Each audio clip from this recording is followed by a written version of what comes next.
Students, हमारा topic जो chapter 4 है तो उसका नेक्स्ट टॉपिक है liberalisation of foreign trade and foreign investment policies. हमारा चैप्टर आप सबको पता ही है चल रहा है जो ग्लोबलाइजेशन एंड इंडियन इकोनॉमी।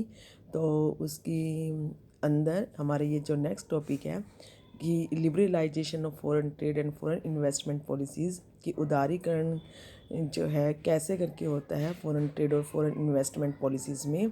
तो सबसे पहले लिबरलाइजेशन क्या होता है कि गवर्नमेंट के द्वारा जो है कोई भी ट्रेड करने के लिए कुछ फ्लेक्सिबिलिटी देना, यानी कि कंपनीज़ को या लोगों को फॉरेन ट्रेड करना है या फॉरेन इन्वेस्टमेंट करना है तो उसके लिए कानूनों में कुछ ढील देना, उसे हम लिबरलाइजेशन कहते हैं। तो let us return to the example of import of China toys in India.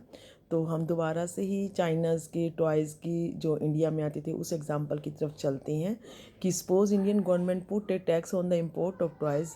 कि सपोज़ करो गवर्नमेंट जो है, इंडिया की गवर्नमेंट टॉयज़ को इंडिया में जब इंपोर्ट किया जा रहा था उसके ऊपर टैक्स लगाती तो क्या होता, those who wish to import this toys, जो लोग इनको ख़रीदना चाहते तो उन लोगों को टैक्स भी पे करना होता।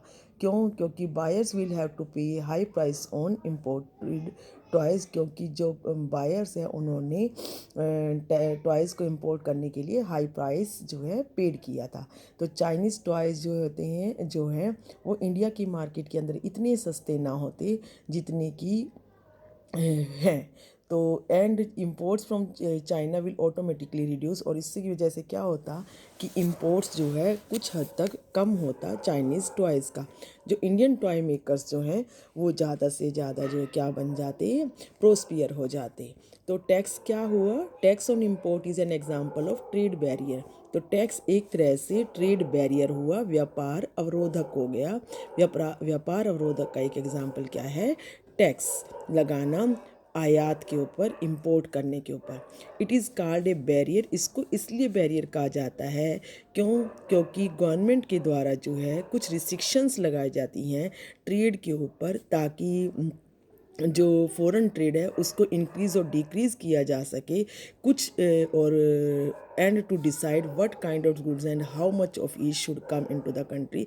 और ये डिसाइड किया जाता है कि कौन सी टाइप की वस्तुएं जो है इंडिया की मार्केट के अंदर आएँ और कौन सी नहीं आनी चाहिए।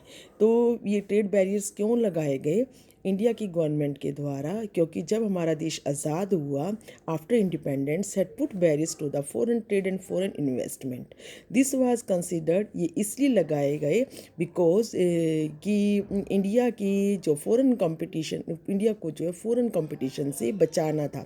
इंडिया के अंदर जो प्रोड्यूसर्स थे उनके द्वारा जो चीज़ें बनाई जा रही थी अभी वो कंपटीशन में नहीं आ सकती थी।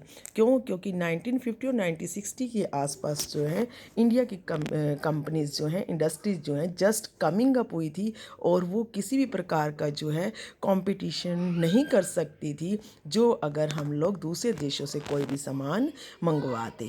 और इसीलिए अपने देश की इंडस्ट्रीज़ को अप करने के लिए वहाँ पे जितना भी प्रोडक्शन होता है इंडिया की कंपनी इंडस्ट्रीज़ के अंदर उसको इंडिया के लोग ज़्यादा से ज़्यादा ख़रीदें, जिससे कि उसके अंदर थोड़ी सी और भी ज़्यादा सफाई आए वर्क के अंदर, और साथ साथ जो है इंडिया के लोग जो है इंडिया की चीज़ों को यूज़ करेंगे तो इससे जो है इंडिया की मनी जो है इंडिया में ही रहेगी।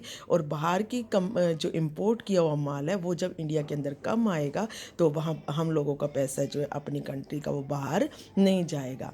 और उस टाइम में इंडिया ने 1950 और 60s के डिकेड्स के अंदर इंडिया ने केवल उन्हीं चीज़ों को इम्पोर्ट किया जो कि हमारी काफ़ी असेंशियल आइटम्स थी।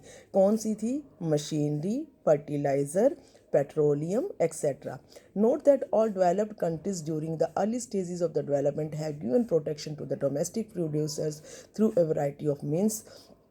तो कोई भी डेवलप्ड कंट्री जो है डेवलपमेंट के टाइम में अपने देश के उत्पादन को, डोमेस्टिक प्रोड्यूसर्स को ज़्यादा से ज़्यादा प्रोटेक्शन देने के लिए इसी टाइप से ही जो है काम करती है। तो उसके बाद अराउंड 1991 की स्टार्टिंग में हमारी देश की पॉलिसीज़ के अंदर कुछ चेंज किए गए और गवर्नमेंट को ने अब ये डिसाइड कर लिया कि अब ऐसा टाइम आ गया है कि इंडियन प्रोड्यूसर्स जो है वो भी जो है कॉम्पिटिटिव कॉम्पीट कर सकती हैं ग्लोबल लेवल के ऊपर। It felt that competition would improve the performance of producers, और ये महसूस किया गया कि इंडिया के प्रोड्यूसर्स जो हैं वो बहुत अच्छे से जो है कंपटीशन करके और भी ज़्यादा इम्प्रूव कर सकती हैं अपनी परफॉर्मेंस के अंदर।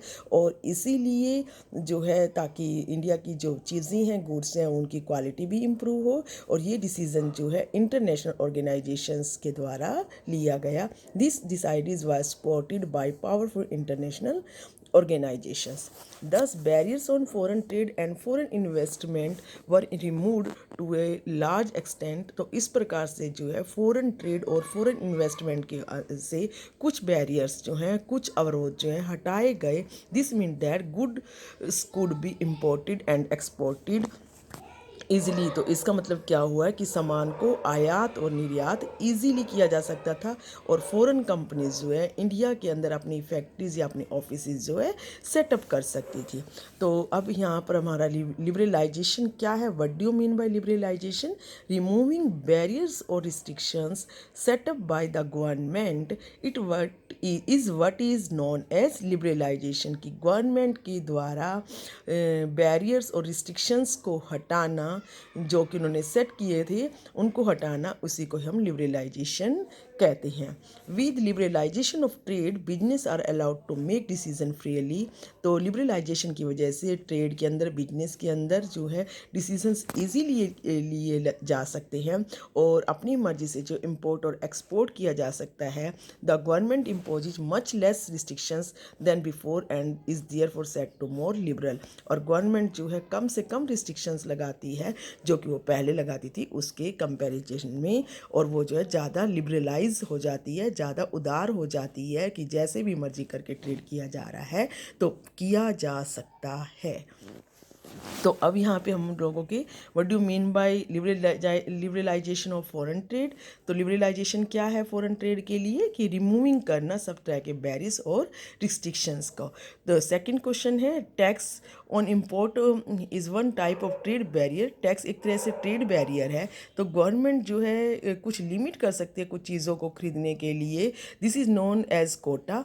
And can you explain using the example of Chinese toys how quotas can be use as trade barriers. तो कोटा कैसे करके ट्रेड बैरियर के रूप में यूज़ किया जा सकता है कि कुछ लिमिट में ही सामान को हमारे देश में लाया जाए, उससे ज़्यादा ना आया जाए। तो इस टाइप से जो है गवर्नमेंट के द्वारा जब ये सारे स्ट्रेटजी अपनाई जाती है तो फॉरेन ट्रेड और फॉरेन इन्वेस्टमेंट भी अच्छे से होता है, और लिबरलाइजेशन की वजह से कंट्री के अंदर ज़्यादा से कंट्री जो है वहाँ के पीपल, वहाँ की फैक्ट्रीज़, इंडस्ट्रीज़, लोग जो ज़्यादा से ज़्यादा जो है ट्रेड कर सकती हैं, इन्वेस्टमेंट कर सकती हैं अदर कंट्रीज़ में, और अदर कंट्रीज़ की कंपनीज भी जो ऐसा कर सकती है ईजीली। तो उस टाइम में जो है डेवलपमेंट ज़्यादा होती है।